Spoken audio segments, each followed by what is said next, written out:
Iran রাশিয়ার কাছে S-400 চাইছে। পশ্চিমা সংবাদ মাধ্যমে ছড়ানো সেই গুজব যেন বারুদের মতো ছড়িয়ে পড়েছিল কূটনৈতিক অঙ্গনে। কিন্তু মস্কো থেকে এ বিষয়ে সরাসরি এক কঠিন বার্তা দিলেন ইরানি রাষ্ট্রদূত কাজেম জালালি। তিনি বলেন, ইরান কখনোই রাশিয়ার কাছে S-400 চায়নি। এমনকি এ বিষয়ে প্রমাণ চেয়ে সরাসরি চ্যালেঞ্জ ছুড়ে দেন পশ্চিমা জোটের উদ্দেশ্যে। ইরানের ওপর ইসরায়েল যুক্তরাষ্ট্রের চাপিয়ে দেয়া 12 দিনের যুদ্ধের পর কাজেম জালালির এই ঘোষণা যেন কূটনৈতিক মঞ্চে বজ্রপাতের মতো আঘাত হেনেছে।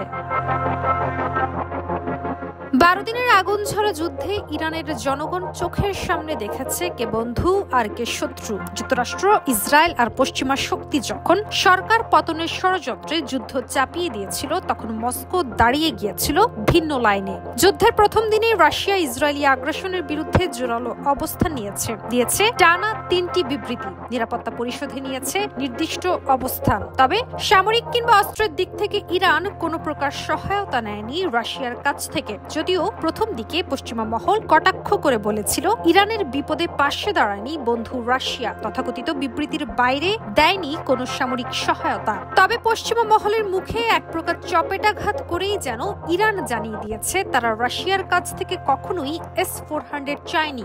ইরানি সংবাদ মাধ্যম মেহের নিউজের এক প্রতিবেদনে উঠে এসেছে এই তথ্য।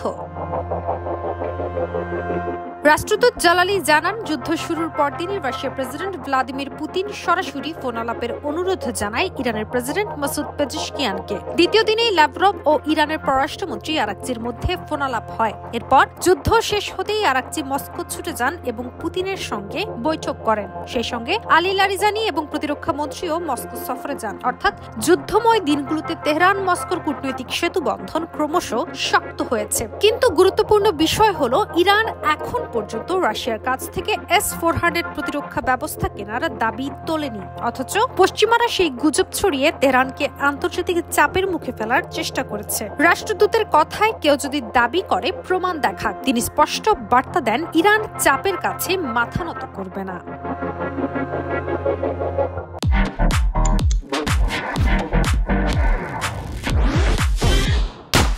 আরেক ধাপ এগিয়ে রাশিয়া ইউরোপীয় দেশগুলোর স্ন্যাপব্যাক মেকানিজম সক্রিয় করার চেষ্টাকেও সরাসরি অবৈধ ঘোষণা করেছে। অর্থাৎ তেহরানের পাশে দাঁড়িয়ে পশ্চিমা ব্লকের নকশায় বড় ফাটল ধরিয়েছে মস্কো। এই সমীকরণ একেবারে স্পষ্ট করে দেয়, ইরান আর রাশিয়া একই লাইনে, আর যুক্তরাষ্ট্র, ইসরায়েল তাদের চাপিয়ে দেয়া যুদ্ধ ও কূটনীতিতে ক্রমেই একঘরে হয়ে পড়ছে। মস্কোতে জালালির স্পষ্ট বার্তা শুধু গুজব খণ্ডন নয়, বরং আন্তর্জাতিক মঞ্চে ইরান রাশিয়ার যৌথ অবস্থানের শক্ত প্রমাণ। আগামী দিনে এই অক্ষই মধ্যপ্রাচ্যের কূটনীতিতে সবচেয়ে বড় চ্যালেঞ্জ হয়ে দাঁড়াবে ওয়াশিংটন আর তেল আবিবের জন্য।